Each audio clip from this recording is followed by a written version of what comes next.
What's up, idol? So for today's video, I'm gonna share to you how to install an extra battery. So by the way guys, I already upgrade my scooter from ES2. I converted it to ES4. So now I will show you step by step on how to install the extra battery of a 9-volt Segway ES2 scooter. If you are new in this channel, please subscribe and hit the bell button for you to be updated for my upcoming videos. Before I start, a special shout out to my new subscribers: Pierre Roberto Piercy, 79 Mauri, Jeriel Josh Tenorio, Christian Makidang, and also to Brady Villamar. Thank you so much for subscribing to my YouTube channel.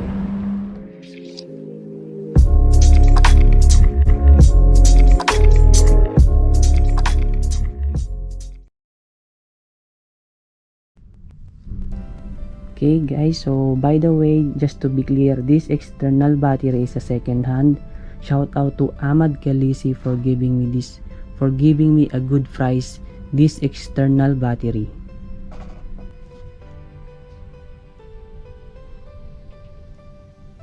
So it around 2 kg.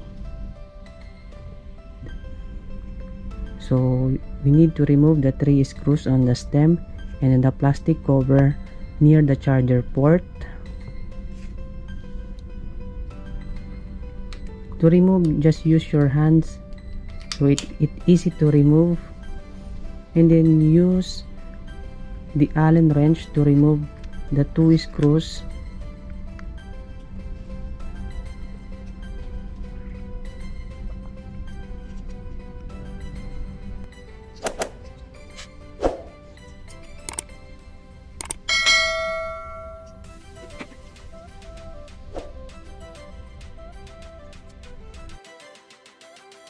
Okay, so guys, after you remove the plastic cover, remove the 3 screws in the stem using the Allen wrench.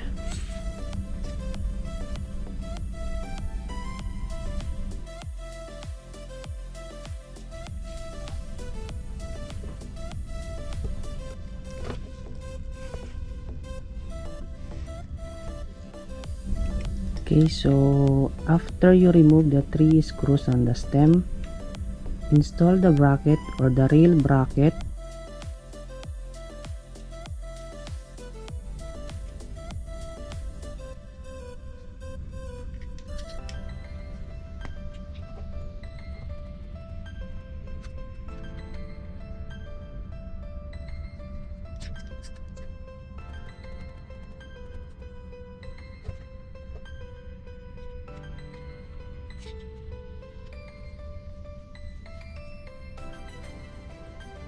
So after you screw the bracket, plug in the external battery.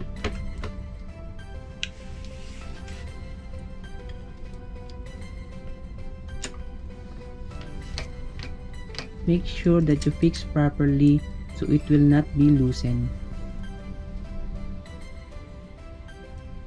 Use the 2 screws, tighten it.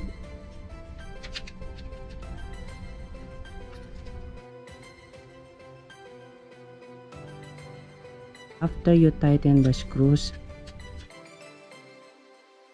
put the rubber cover in the hole so it will not be loose.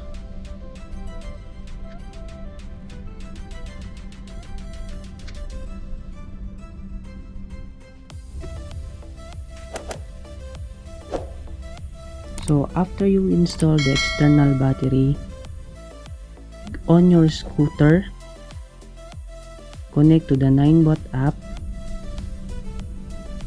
and then it will ask for updates. So by the way guys, this external battery is a second hand, so it's already updated. So you can check in the batteries. There is a battery 1, and battery too. So check the BMS firmware version, it should be the same. The updated version now is 1.4.9.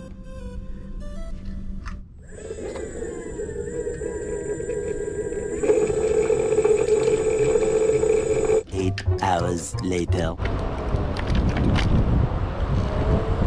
So by the way guys, I'm just came from work. It's around 1 a.m. in the morning. So I just need to be hurry because I feel so hungry. So let's try how many maximum speed. By the way guys, I'm using sport mode.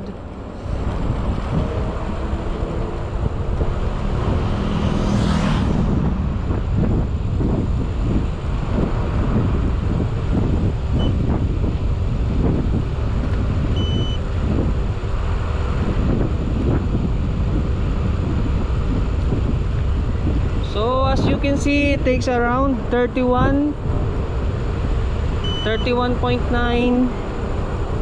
So okay guys, I would suggest that the best upgrade that you need to do is buy an extra battery for ES1 or ES2.